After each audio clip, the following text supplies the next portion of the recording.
Welcome to the show.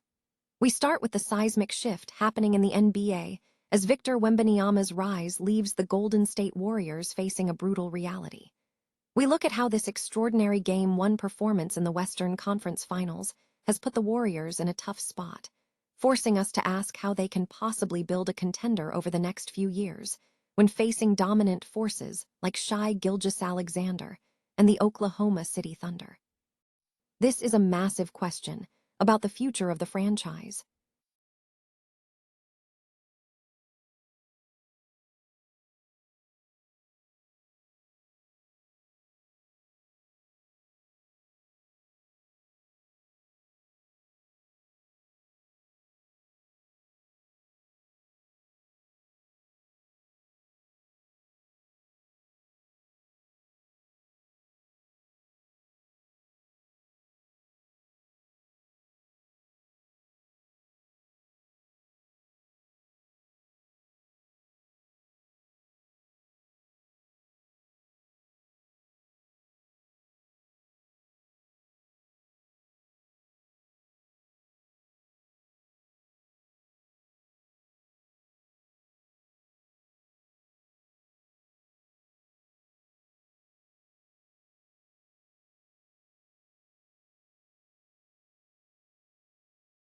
Means for the team's roster planning moving forward.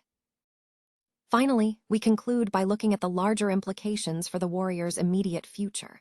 We discuss how the current situation, including injury concerns and roster limitations, puts the team in an impossible position if they want to make the playoffs next season. We ask the big question: is the Warriors in a position to afford bringing back older players, and what is the real path forward for the team and its stars? Victor Wembanyama's ascent has drastically altered the competitive landscape of the NBA, presenting a significant challenge, particularly for teams in the Western Conference like the Golden State Warriors. Wembanyama's exceptional performance in Game 1 of the Western Conference Finals showcased a level of dominance that has forced teams to confront the reality of the current elite tier. Facing the reigning back-to-back MVP Gilgeous-Alexander and the top-seeded Oklahoma City Thunder, Wembanyama delivered a monumental performance, leading his team to a double overtime victory. The 22-year-old recorded an astonishing 41 points, 24 rebounds, 3 assists, and 3 blocks in nearly 50 minutes, spearheading his squad's success despite the absence of all-star De'Aaron Fox. This display has prompted serious questions for established contenders, including the Warriors. How can they realistically position themselves as a contender over the coming years? Can they simply accumulate statistics to re-enter the playoff picture? The gap between the current elite and the emerging superstar is vast. Analysts suggest that achieving parity might require drastic measures, such as trading future first-round picks for an immediate, superstar-level acquisition, though this is not guaranteed to bridge the gap with Wembanyama and his Spurs counterparts, or even the Thunder.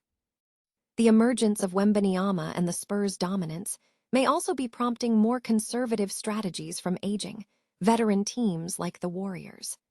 The debate centers on whether sacrificing long-term assets for short-term moves is advisable when facing such overwhelming talent. Despite the challenging outlook, the report suggests the Warriors should maintain a strategy that allows Stephen Curry a chance at meaningful playoff appearances, acknowledging that external factors like injuries play a significant role. Ultimately, the focus should shift internally, ensuring the final years of the Curry era can still yield meaningful postseason runs. A distant possibility remains. The Warriors could potentially face Wembanyama and the Spurs in a second-round matchup next season. The Golden State Warriors have consistently leveraged the NBA draft as a primary method for acquiring top talent, securing many of their most impactful players, either through direct selections or on-the-spot trades. To understand the depth of this strategy, an analysis was conducted tracing every player drafted by the Warriors who hailed from George Washington University. The investigation reveals a history of connections, though not all resulted in immediate team success.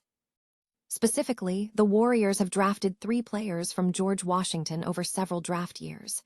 In the 1954 NBA draft, a player was selected in the 13th round, the third pick, 100th overall.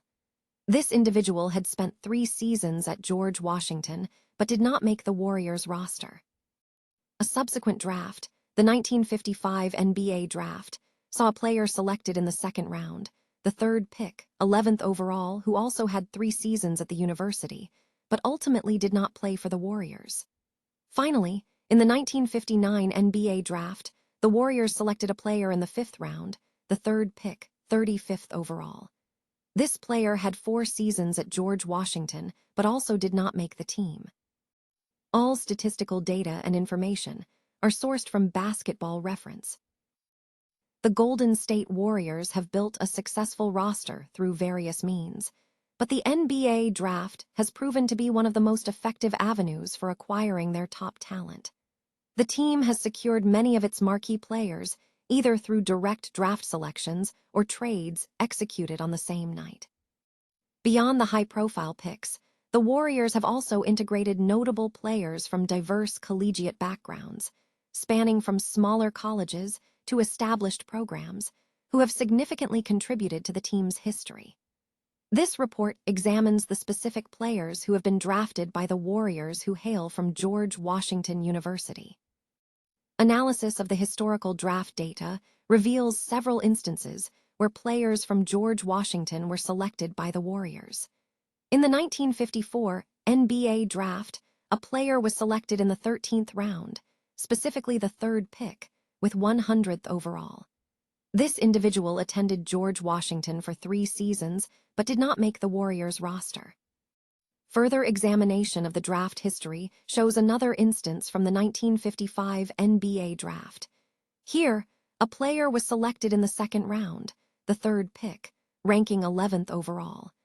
This player also spent 3 seasons at George Washington, but ultimately did not play for the Warriors. Additionally, the 1959 NBA draft featured a selection from George Washington. This player was drafted in the 5th round, the third pick, with 35th overall.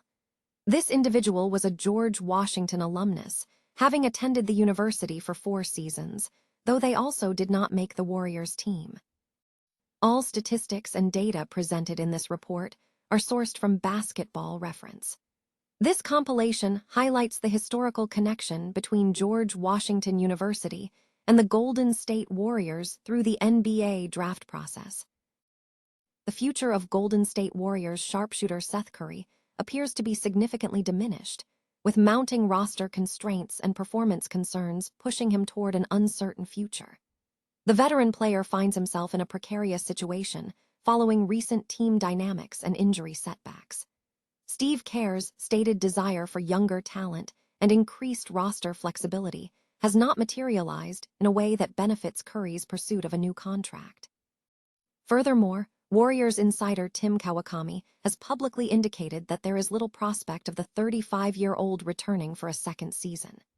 Curry's season was hampered by a frustrating sciatic issue and minor injuries, limiting his involvement to just 10 games and under 150 minutes of playing time, despite posting an impressive 48% from three-point range.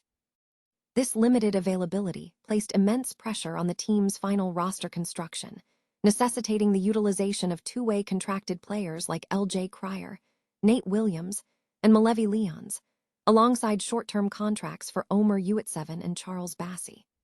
Kawakami stressed that the Warriors cannot replicate this situation if they aim for a playoff run next season, suggesting that key roster spots should not be filled by players likely to miss significant time. The insider explicitly stated, "Butler and Moody will count on the roster but won't be playing for a while next season, so the other 13 spots shouldn't and can't be filled with players likely to miss a lot of time. I don't see much chance of using up a roster spot for Seth Curry again." While Curry remains a valuable bench asset when healthy, his current situation highlights that the Warriors are not in a position to afford bringing back another older player, especially while aiming to retain a core featuring Al Horford, Stephen Curry, Jimmy Butler, and Draymond Green. The focus is now shifting from whether the younger Curry brother stays with Golden State to whether he can secure a contract elsewhere, as the Warriors have clearly signaled they are not the right environment for him to remain.